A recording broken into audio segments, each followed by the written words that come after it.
Welcome back. You're in the C Space Studio here at CES 2024. We are sponsored by Integral Ad Science. I am James Kotecki, and I'm very happy to welcome Kristina Shepard of Roku, Global Head of Sales. Thanks for joining me. Yes, thanks for having me, James. Roku, how do you define the Roku? I'm a Roku user, so I do have a pretty good idea of what the Roku brand Love to hear is, that. or at least some aspect of it. But how do you define the Roku brand here at the beginning of 2024?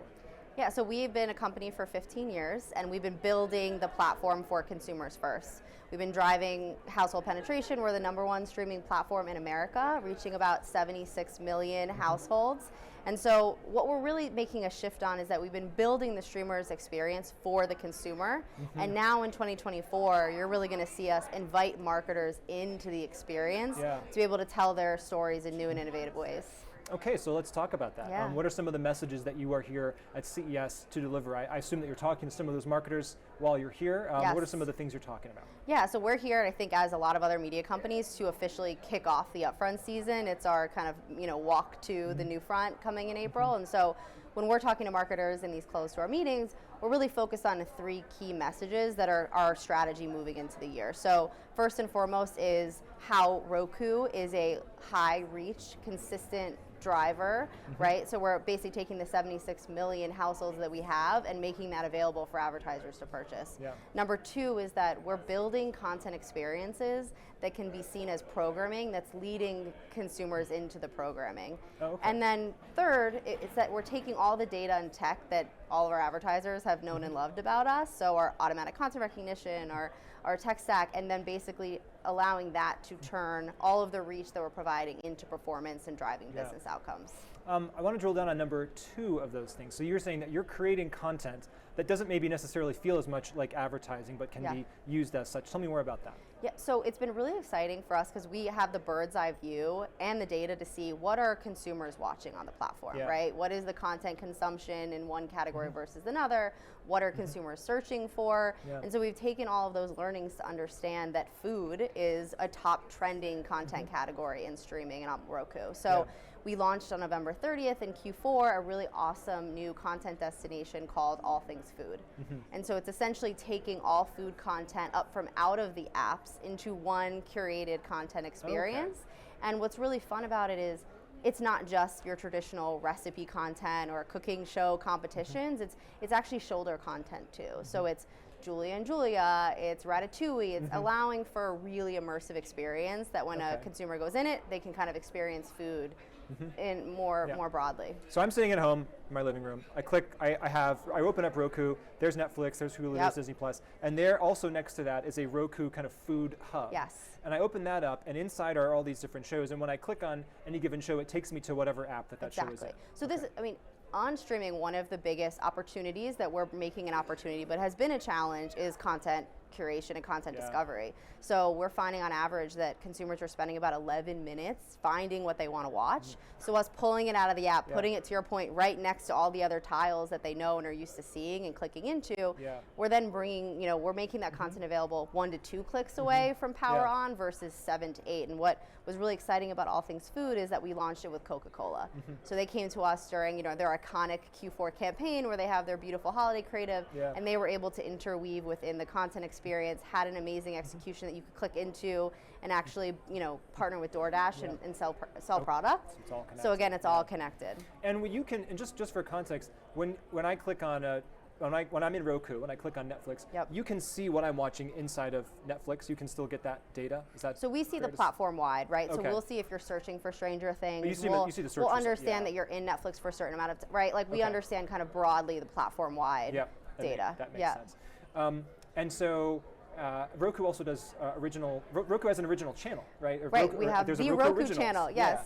And so is that part of the strategy here as well in terms of what you're able to sell? Absolutely. It's interesting because we both have a channel and we are a platform, which makes us unique, and all OEMs are kind of have their own version of, but the Roku Channel is a top 3 truly ad-supported channel on the platform, and Nielsen Gauge, we have high reach. So it's interesting because the channel is almost a discovery vehicle in and of itself because it has VOD, it has original programming, it has licensed programming, it has premium subs, and then FAST, so it becomes this immersive experience in and of itself that we can bring advertisers into as well. And what was the top hit from 2023? I don't want to put you on the spot. Right. I mean, Weird is actually really exciting for us. I was hoping you would say that. Yes. Okay. Are you a big fan? The Weird Al movie. Yeah, yes, and that just won an Emmy last week, so really timely. You sure did. I love that. But that was a really, I would say watershed moment for our original programming is to put a movie out there and to get the accolades and the awards alongside it. We absolutely watched it. We loved it, and congratulations on your success there, and to Weird Al, and Daniel Radcliffe if they're watching, I guess. Yes. So how do you think about where the consumer's head is at as we go into 2024? Are there things that you are still grappling with or trying to get ahead of in terms of their sentiments about having so many different things to choose from, about whether or not they want to choose an ad-supported platform, about how much money I'm spending on all these different things? Where do you see it all going? I mean, streaming is such a dynamic, interesting space because we're kind of at the halftime of streaming where people have been dabbling and testing and then eventually cutting the cord. And when we think about it, it's very intuitive that the traditional TV experience is so different than a streaming experience. It is dynamic, it is immersive, it's engageable. And so it's interesting, consumers came to streaming with the promise of a better ad experience, lighter ad loads, more relevant ads because there's targeting and logged in consumer relationships. And so now when we're thinking about how do we kind of take that to the next level, it's adding more engageable interactivity across the platform. Like 40% of Gen Zers say they want to engage with their TV screen. And that's an opportunity that the advertising community can really buy into because right now, predominantly they're taking their linear spot and they're putting it into in-stream video and the channels they know and love. But there's so much more that they can do by taking advantage of the full experience. Hey, you said halftime. That's a sports metaphor. And speaking of sports, what is Roku thinking about and offering advertisers in the world of sports? Yeah, so the sports, as we all know, is a very competitive marketplace, and rights are very expensive. And so the way that we've come about it, people really want it, but people really love it. So we've come about it from a different perspective. Is we've found that people predominantly right now with the fragmentation of sports rights, the average consumer does not understand where to watch the game, right? Whatever the game being, right? So we launched this past year a sports destination, which is a curation of all different shoulder content, as well as it'll show all live games for different sporting events, and then exactly to where you can watch them, so you can be deep linked in. And so we're also partnering with the leagues themselves. So the NFL, we basically launched an NFL zone, which if you were to turn on your Roku right now, you'd see Verizon sponsoring it with their messaging, but that provides an amazing consumer experience because it's curating and telling them where to watch it, which is filling a big consumer need. Want to get into shoppable TV for a minute as well, as we're just touching on all these different important trends here. I know that Roku, you launched something in 2022, I believe. So what was that you launched? What have you learned since then, and where are you going in terms of people being able to see an ad and shop it from that ad? In other words, I'm seeing an ad, I like that dress, I click the thing and I get the dress. Right, the dream of shoppability. So we partnered with Walmart in 2022. And what's really interesting about that partnership is so they're actually the back-end fulfillment of our shoppable ads on the TV screen. That partnered with the fact that we have Roku Pay as our pay infrastructure and foundation. So when you sign up for Roku, you're putting in your credit card and your email, so we know all that information about you. That allows me to then get all the other apps that I want. Right. Yes, you want to sign up for a certain app, and it's all right there with one click of a button. So what we do is leverage that payment system so that you can shop in the experience directly from an ad. So you're seeing a video creative, you see an overlay that says shop, click to learn more, and you be brought into this immersive microsite all powered by Walmart.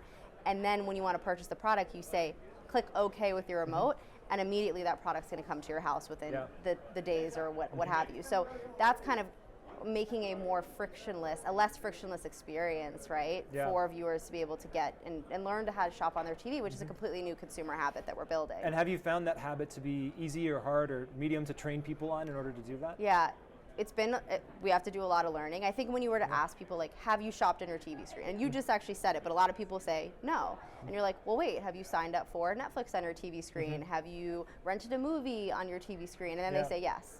And so there is that, consumer behavior to some degree, but we're retraining how to buy a product. So we've tested QR codes, we've tested click to mobile, and what we found is a couple things. The creative matters. So having creative where the actor is breaking the fourth wall, telling the consumer to pick up the remote and click to learn more.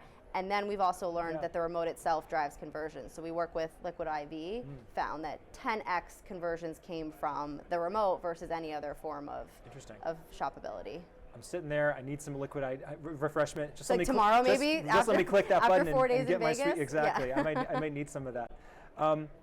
final question, what is your favorite building in the iconic background of Roku, which is like Roku City, which is all these different sci-fi and kind of cool brand well, as things we were riffing, you said yours was Big Ben. I like Big Ben. It's a classic choice, Right, I think. love that. So we launched Roku City, and it has huge fandom. Now, was that launched on kind of a whim, or was that really an intentional thing to make an iconic Roku thing? I think it was both. I think we knew that we had all of these Easter eggs. We could be entertainment. We could do it in a fun way. Many people don't turn off their TV, and so that becomes the largest art installation in their home in some cases. And so we created that. It's taken on a life of its own. It's gone viral. Every 1 to 2 minutes, someone's tweeting about Roku City. They want to date in Roku City, move to Roku City. So we invited brands in. We were having conversations this time last year to invite them in. So all of that said, we launched with McDonald's. They wanted to celebrate Grimace's birthday. Love that. Didn't know that was a thing.